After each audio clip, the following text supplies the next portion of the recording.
Hi, everyone, and welcome to our special National Infertility Awareness Week series. Today's episode is a powerful conversation about family, resilience, and advocacy. Scott and Erin, who previously shared their journey to parenthood through egg donation, have returned. Their commitment to the infertility community didn't end when their family was complete. Scott and Erin have continued to use their voices to raise awareness, support others, and push for real change. In this conversation, we dive into the often isolating experience of infertility, the power of sharing personal stories, and the urgent need for better healthcare coverage and support systems. We also explore how advocacy, both personal and legislative, can make a lasting impact and why initiatives like National Infertility Awareness Week are so important.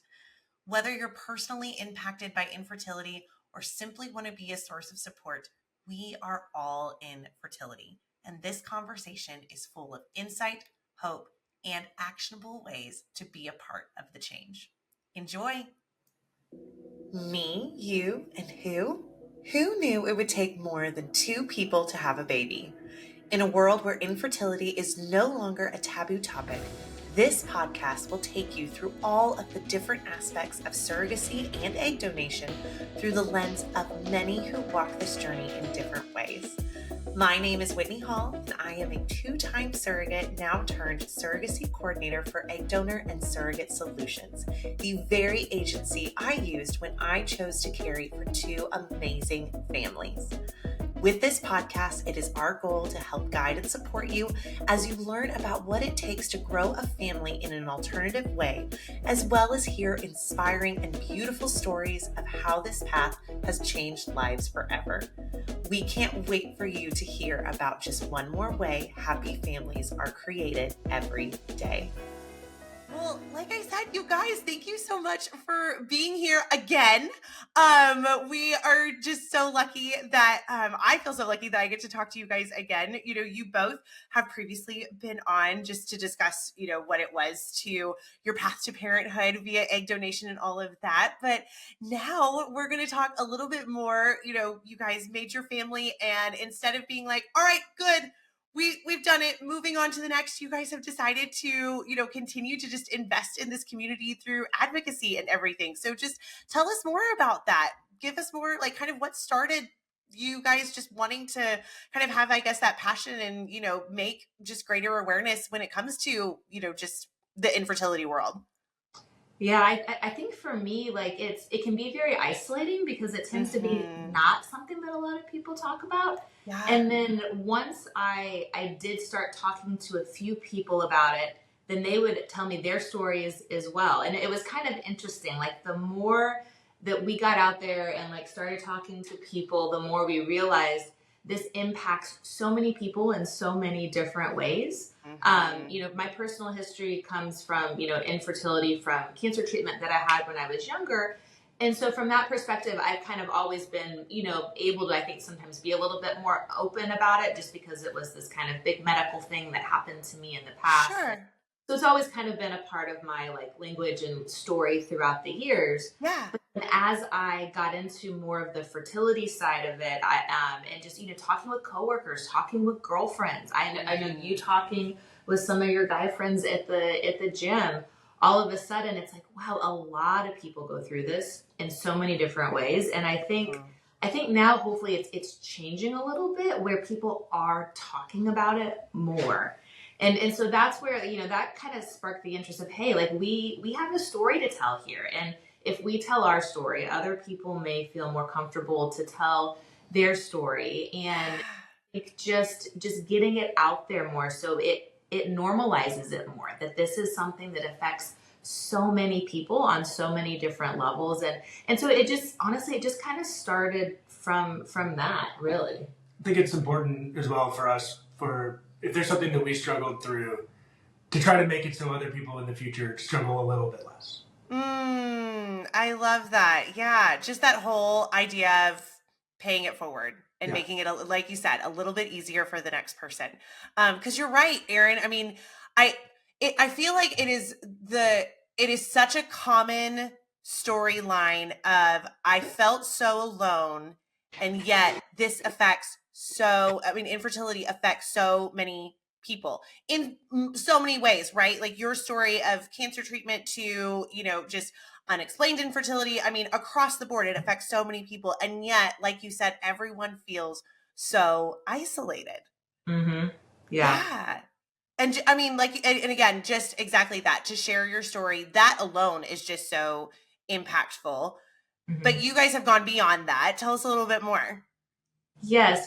So we were, I think, a bit frustrated going through it at the time. Sure. That there wasn't a lot of help. Like there wasn't a lot of assistance.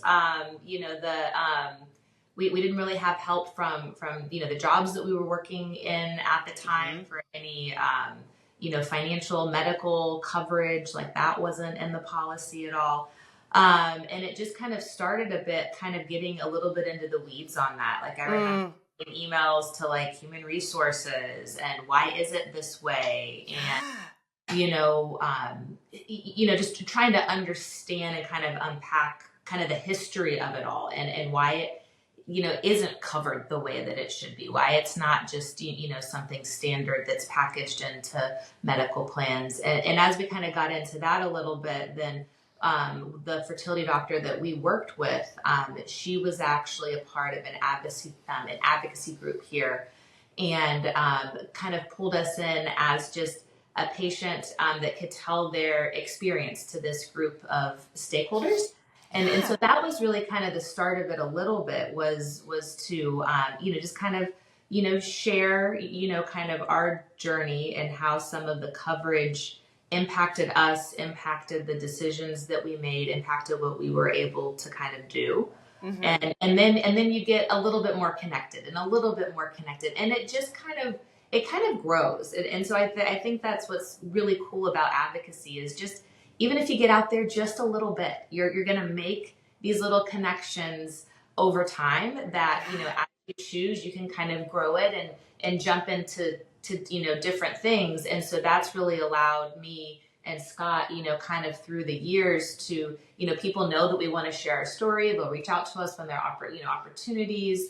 And that's just kind of how it's grown bit by bit. Yeah, I think it's important to think about what advocacy looks like, and it's not just putting on a suit and going to Austin to talk in front of the legislature. It's talking to your group of friends, like Erin said, at the gym, and hey, we I remember after some of the difficulties she had through childbirth, talking to some of the guys there, and we realized how many if we were back 50 years ago or in any other place in the world, how many of our spouses would have been lost, how many of our children might not have made it, and just having those conversations where you all of a sudden wow, that's advocacy, that's that's community. There's a lot of different ways to be an advocate for this. Some of the maybe more uncomfortable ways for certain people, like getting up in public speaking and things like that. Sure. Well, I love that, Scott, because you're right. There is such a range of it's that spectrum, right? That it is, yes, we need absolutely all of those people on Capitol Hill, and that is, that makes a difference. And it's so important. And to your point, there is that need of Capitol Hill, and it does make such a difference, and it does make the next person have a bit of an easier go. And also exactly that, Scott, of we're at the gym and just knowing that someone else has had that experience, or I'm going through it, with them together, is again breaks down that barrier of I'm not alone. I do have, other people that are part of this, and then we can have those conversations, and then that can just it creates this beautiful ripple effect. Yes. Absolutely. Going back to just a little bit, and just to break it down, when you were talking about healthcare plans, you're specifically talking, Erin, about insurance and and your HR policies and things like that. What were some of the barriers that you were firsthand experiencing, and when you did, and then eventually when you did speak to that advocacy group, what exactly were you kind of trying to make people aware of specifically? Yeah. So in the beginning, it was just trying to unpack, quite honestly, what wasn't covered basically, which ended up being pretty much almost all of it. And so then, just trying to understand like finances and how much is this piece going to cost and this piece going to cost and this piece going to cost. I mean, it probably honestly took us like a couple of years to even just get ready to like do all of these different steps financially and just kind of for all of that. But along the way, I learned about some resources from different nonprofit groups. There were some grants that we were able to apply for, and we just kind of had the mentality that any little bit, helped. Absolutely. And because it is a really big financial undertaking, and we had thought, oh well, we probably won't qualify, for a lot of this stuff. And actually, when we dove into it, we did, and I think there were 2 different grants that we applied for and received, which we were very grateful for. And so so then I think that's another piece of the advocacy is reaching out to let people know resources that are available. So for example, where I work now, we have a group of us that champion different resources for young adults going through their cancer care. And it's supposed to be kind of like a one-stop shop where they come and they can have this comprehensive needs assessment. And a part of that is fertility preservation, or, down the line, you're ready to start your family. How do we, get you connected to those people? And so that's been really great because then we can take this group and we meet once a quarter. And we talk a lot about fertility. How do you talk to your patient about fertility? And so now, my work in advocacy in that group has now kind of spilled down to this whole other group of providers. And they're now advocates in their department because they feel empowered to have these conversations and kind of train some people in their group with how to have those conversations. So I think the more we can just connect people to the resources that are available through advocacy as well, that's huge. Because it's already such a big process to understand just medically in and of itself. And then you add in all of these other layers to it, and it can just be a lot. When we started going down the path for, to build our family, I was working for a larger European company. And I was disappointed to look through our coverages and realize that there was nothing in there for, family planning, family building. And so I started talking to our HR department about it, and I did a little bit of research on it, and found from the World Health Organization that 1 in 6 families in the world will suffer from some type of infertility problems, and talked to them about I detailed out like the ages of people working in the company and what actually relatively small impact that would have financially on the company to provide benefits like that, but what a huge impact that could make not only to their employees, but as a employee recruitment and retention tool. And unfortunately, it didn't work out for us, but shortly after we got through the entire process, they did end up adopting fertility coverage as part of the benefits package. And so hopefully that will help some of my coworkers down the road. It really only takes a conversation and sometimes maybe a persuasive argument, but if you have the conversation, people are inclined to listen. Yeah, no, for sure. So speaking of that conversation, how do you approach, I mean, you obviously did this full extensive research and, I'm envisioning a presentation and pie charts and, just it was all a lengthy email. I love it. But how do you, maybe for people who are needing to take those steps to approach HR or their boss or, just really just in general, I mean, how would you maybe, or how did you, I guess, approach conversations, for people who don't necessarily fully understand what it means to be a part of the infertility community and how certain benefits really can make a huge difference. Well, I think there's nothing more powerful than your own story. Yeah. And, you know, when it's an idea, people have trouble connecting with it. When it's your story, people can connect with it much easier. And so, that was always my path was, hey, this is something we're going through. This is something that not only we are going through, but something I can guarantee you, flat out guarantee you, that a number of people you know are also going through. Yeah. And I'm willing to talk about it because it's something that needs to be said, but there are a lot of people that don't feel as comfortable doing that. But you know them. They're going through it too.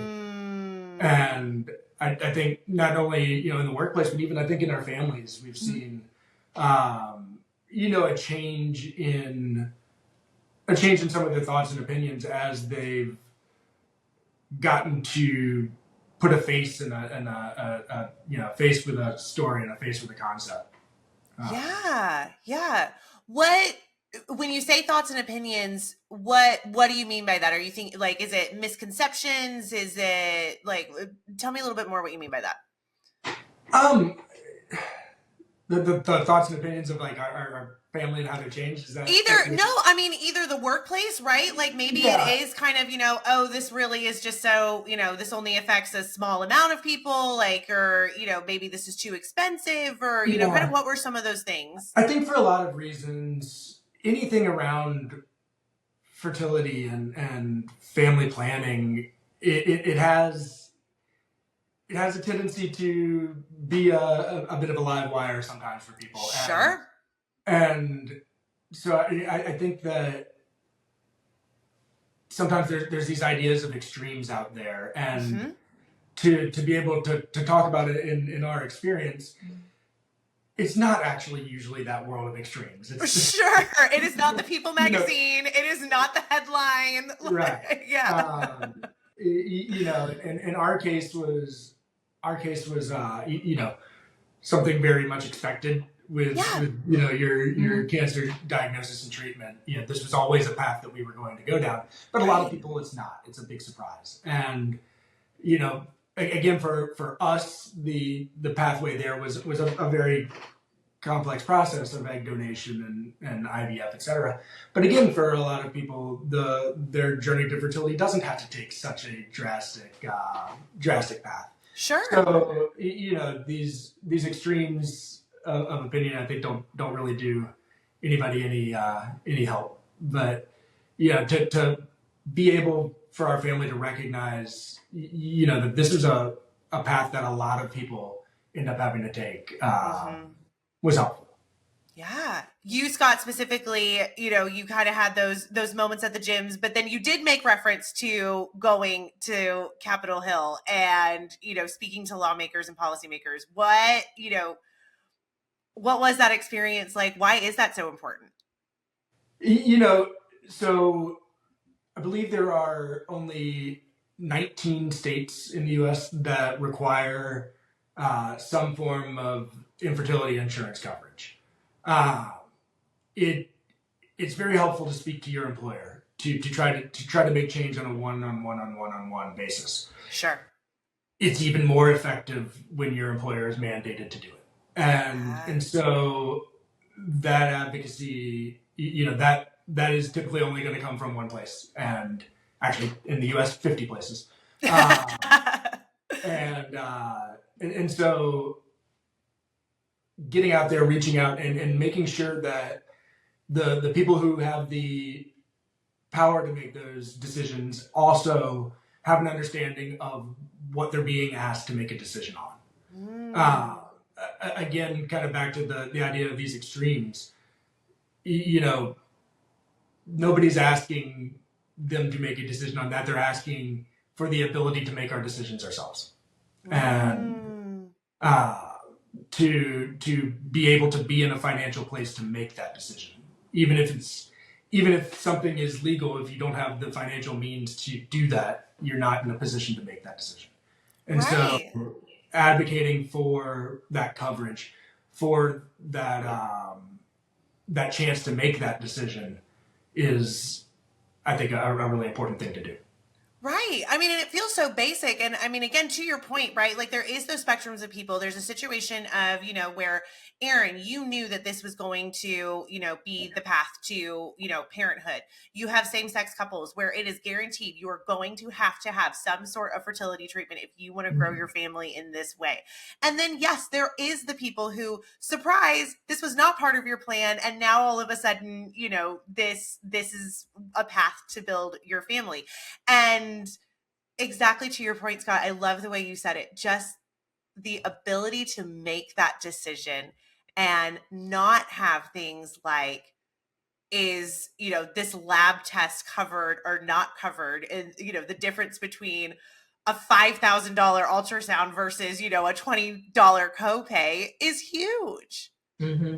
Exactly. Yeah. And there's so many different ways that it's impossible to like legislate all of these nitty gritty little details. You know what I mean? And I think some things just get stuck and stalled out in all of that, and it's like, if the medical professionals and the patients could just have the power back to make decisions for what's right for them and their family and what they're trying to do. I think most of that at the end of the day is when you actually look at it, it's all very reasonable. And we just having these conversations hopefully brings people back to that conversation of reasonability. Sure. Yeah, no, absolutely. If in a dream world, what, just at the most basic level, what do you wish all employers had in, kind of their, I guess, their healthcare package, if you will? Like what do you wish everybody just had the ability to have? Yes.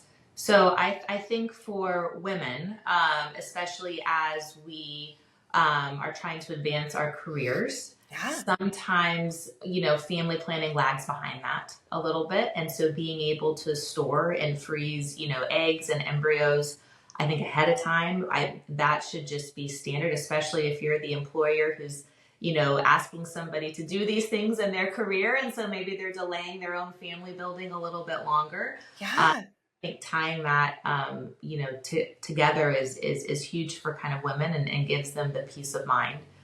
And then, full paid maternity and paternity leave would be amazing. Oh, that'd be amazing. Across the board. And then, taking it a step further with fertility, it's great to be able to store eggs and embryos, but what if you can't? What if you did that and it didn't work? And then you need more help with IVF or egg donation or surrogacy. I mean, I think across the board, I think everybody should be allowed the same opportunity to try to build their family. And I wish that employers would support that in its entirety. It's also, I think it's an opportunity to put it back to the employer of, you want to be an employer of choice. You want the best people in your industry to want to come to work for you. And I think for them to recognize that 1 in 6 of their employees is likely to be impacted by this, that's a huge opportunity for them to reach out not only to current but future potential employees and show that they recognize that they want to support the whole employee and be a employer of choice. Yeah. No, yes, that's beautiful. Again, yes, employers, hear this at the most basic level, exactly to what Scott said. You want to be good to your employees, and I say little, small line items that have such a big impact like this. That's one of the biggest ways you can do it. Absolutely. 100%. For anyone who is maybe, we talk about these things, they seem so big, is my one little story gonna really make a difference? Or, oh my gosh, there's no way I can imagine, sitting in front of people on Capitol Hill and, just all of those things. What would you maybe say to someone who they want to get involved, they want to advocate, not just for themselves, but for, just anyone else that's part of, the infertility community? What do you think is maybe one of the simplest way that they could get started? So I think like from a patient perspective, if you're kind of through your journey and now you want to try to help others and pay it forward, sometimes even just reaching out to your medical provider and saying, hey, if you have new patients that are going, through a tough time, or you have somebody that wants to talk to somebody who's already been through it, that can actually be really helpful. And a lot of times the medical providers can help to connect people together just on a one-to-one basis. And so that I think can be just like a really easy way, even over the phone or over text message, just to kind of help somebody that's a little newer to kind of walking those steps. And then, from there, if you want to do a little bit more, you can kind of start to branch out into your community. Again, your medical providers may know a little bit of some good advocacy groups or social work in their medical office, may be able to help a little bit with, oh, this is somebody that we've worked with this situation or that situation. There's a lot of stuff online now too. You can kind of join different groups, different chats. Sometimes just being in the mix a little bit and seeing how other people are sharing their advocacy roles. Sometimes like, oh wow, yeah, I could maybe do this or do that. So I think just if you start slowly, then all of a sudden some of the puzzle pieces will kind of start to fall into place. From the legislative side, obviously there's, organizations like the Alliance for Fertility Preservation, who you can reach out to and say, hey, I would like to get more involved. How can I do that?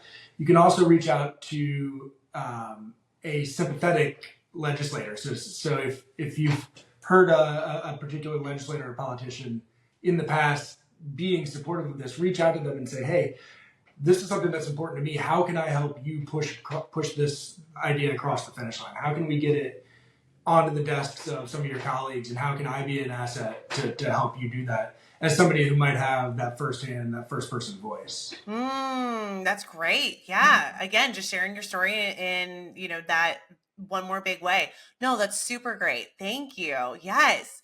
So almost last question. For things like, National Infertility Awareness Week, why do you think a movement just like that 1 week but why do you think it is so important for families who've been through infertility? Yeah.